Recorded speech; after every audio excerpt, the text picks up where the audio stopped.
हम जब रावण का नाम सुनते हैं तो हमारे मन में एक ही छवि उभरती है, दशानन रावण, जिसने सीता का हरण किया, जो राम के हाथों मारा गया। पर क्या आप जानते हैं, यह वही रावण था जिसने शंकर भगवान को प्रसन्न किया था, जो शिव तांडव स्तोत्र का रचयिता था, जो ब्रह्मा का पुत्र और एक महान विद्वान, तंत्र मंत्र का ध्याता, संगीताचार्य और महापंडित था। जी हाँ, रावण एक राक्षस तो था, पर उससे पहले वह था भक्त, शिव का, शंकर का, भोलेनाथ का परम भक्त। पर एक समय ऐसा आया जब इस परम भक्ति में अहंकार का विष आ मिला।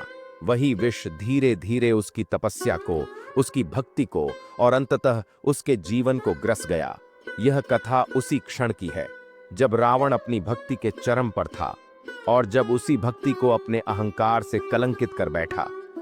लंका का स्वर्णमय महल, वहां एक राजा बैठा है ध्यान में। ना कोई आभूषण, ना कोई विलास, केवल आंखें बंद और स्वर में गूंजता है ओम नमः शिवाय, ओम नमः शिवाय। रावण की भक्ति मात्र औपचारिक नहीं थी, वो तपस्वी था, वो सच्चे समर्पण का प्रतीक था। उसने एक बार नहीं, बार बार शिव को पाने के लिए अपने 10 सिर अर्पित कर दिए। कहा जाता है, हर बार जब वह अपना एक सिर काटता, वह सिर पुनः उगाता और वह फिर से उसे काटकर शिव के चरणों में समर्पित करता। उसके पास सब कुछ था, सत्ता, वैभव, शक्ति, पर शिव की कृपा उसकी आत्मा की तृष्णा थी। उसे न स्वर्ग चाहिए था, न मृत्यु पर विजय। वह केवल शिवमय होना चाहता था। ऐसी भक्ति दुर्लभ है और उस भक्ति ने शिव को प्रसन्न किया। उन्होंने रावण को आशीर्वाद दिया, शक्तियों से भर दिया, पर साथ ही एक चेतावनी भी दी। रावण, ध्यान रखना, भक्ति का पथ संकीर्ण होता है, वहां अहं की कोई जगह नहीं होती। समय बीतता गया, रावण की भक्ति बनी रही, पर अब उसमें मैं का भाव आने लगा। मैं शिव का सबसे बड़ा भक्त हूं, मैंने उन्हें प्रसन्न किया है। मैं चाहता हूं कि शिव लंका में वास करें, वहां राज करें। लेकिन ये चाहना वास्तव में एक आदेश बन गई थी। रावण सोचने लगा, कैलाश पर क्या रखा है? बर्फ, तप, विरक्ति। जब मैं लंका जैसा स्वर्गीय नगर दे सकता हूं महादेव को, तो क्यों न मैं उन्हें लाकर लंका में प्रतिष्ठित करूं। यहीं से शुरू हुआ उसका पतन। वो नहीं समझा कि भक्ति में अधिकार नहीं होता। शिव को बुलाया नहीं जाता, शिव को पाया जाता है। पर रावण तो शिव को उठा लाने की ठान चुका था।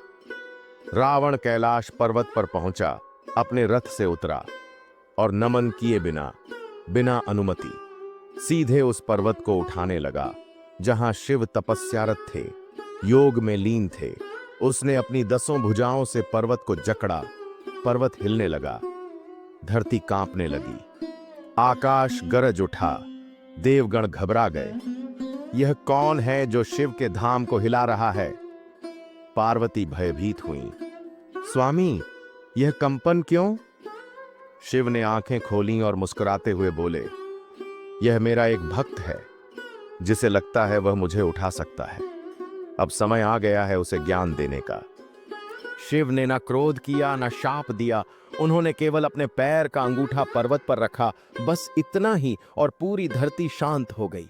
पर्वत फिर से स्थिर हो गया और रावण, जो उसे उठा रहा था, अब उसी के नीचे दब गया। उसका बल, उसका घमंड, सब दब गया उस भार के नीचे। वो चिल्लाया, तड़पा, पर अब कोई उपाय नहीं था। शिव मौन थे, क्योंकि कभी कभी मौन ही सबसे बड़ा उत्तर होता है। रावण समझ गया, यह केवल पर्वत नहीं है जो उसे दबा रहा है, यह उसका अहंकार है। रावण अब टूटा हुआ था, पर उसका आत्मबल अभी जीवित था। उसने पुकारा, नहीं क्रोध से, नहीं अभिमान से, बल्कि संगीत से। उसने स्तुति की और वही बनी शिव तांडव स्तोत्रम। यह कोई साधारण भजन नहीं था, यह उस हृदय की गूंज थी जो ईश्वर के सामने नतमस्तक हो चुका था। उसके हर शब्द में नृत्य था, उसके हर छंद में अग्नि थी, उसके हर स्वर में समर्पण। शिव तृप्त हो गए। उन्होंने उस भक्ति को स्वीकार किया और रावण को क्षमा कर दिया। शिव प्रकट हुए, सामने खड़े हुए।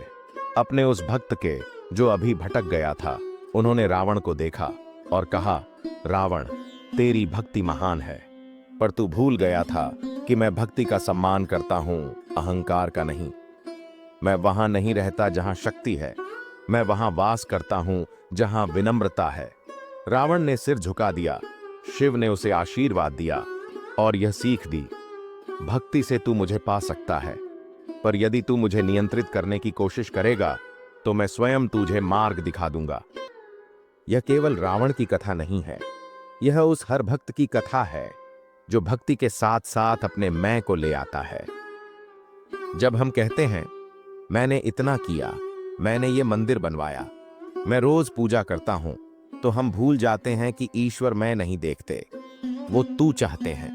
भक्ति वहां पूरी होती है जहां मैं समाप्त होता है।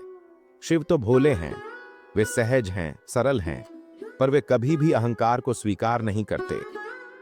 तो हे श्रोतागण, आज जब आप इस कथा को अपने भीतर उतारें तो याद रखिए, भक्ति का सबसे बड़ा रूप है समर्पण और सबसे बड़ा दोष है अहंकार।